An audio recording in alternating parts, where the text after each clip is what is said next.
रोक सको तो रोक लो, इसराइली बेबस। एक और मौजज़ा, समंदर भी खुराक उगलने लगा। अल्लाह ने मजलूमों के खाने का बंदोबस्त कर दिया।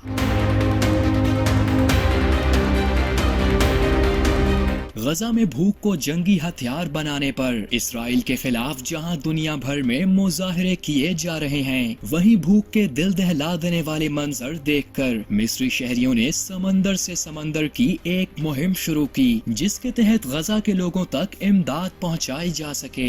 इस मुहिम के तहत मिस्र के शहरी प्लास्टिक की बोतलों में चावल, दालें और गंदम वगैरह भरकर इस उम्मीद से बहीरा रोम में डाल रहे हैं कि ये बोतलें गजा के साहिल तक पहुंच जाएं।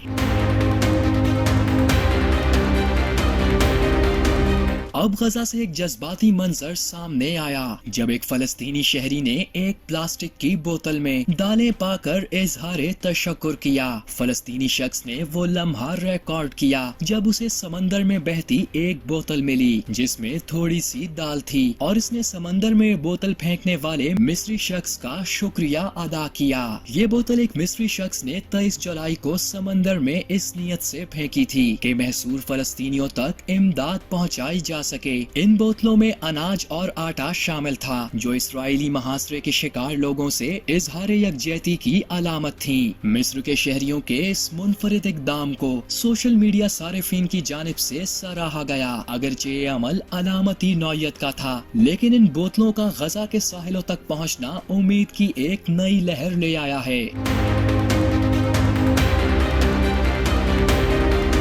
सोशल मीडिया पर गर्दिश करती वीडियोस में देखा जा सकता है कि दीगर अफराद को भी ऐसी बोतलें मिली हैं जिनमें चावल या आटा मौजूद था। वीडियोस देखकर सारिफीन हैरत का इजहार कर रहे हैं। इनका कहना है कि बेशक वो अल्लाह ही है जो नामुमकिन को मुमकिन बना देता है। एक सारिफ का कहना था कि नेक नियत के साथ किया गया अमल अपने मकसद तक पहुँच गया। ये नेकी की एक अजीम मिसाल है। कई सारिफीन का कहना था कि नियत खालिस हो तो अल्लाह रास्ता बना देता है। याद रहे कि इस्राएली फौज के कड़े पहरे के बाइस गजा में कई माह से इमदादी ट्रक दाखिल नहीं हो सके, जिसकी वजह से गजा में कहत की सूरत हाल पैदा हो गई है। अक़वाम मुत्तहिदा की मंजूर शुदा दुनिया की सबसे बड़ी गजाई निगरानी करने वाली तंजीम ने खबरदार किया है कि गजा में कहत अब हकीकत का रूप धार चुका है, और अगर इंसानी हमदर्दी की बुनियाद पर काम करने वाले इदारों को फौरी और बगैर किसी रुकावट के रसाई ना दी गई तो इस तबाही को रोका नहीं जा सकेगा।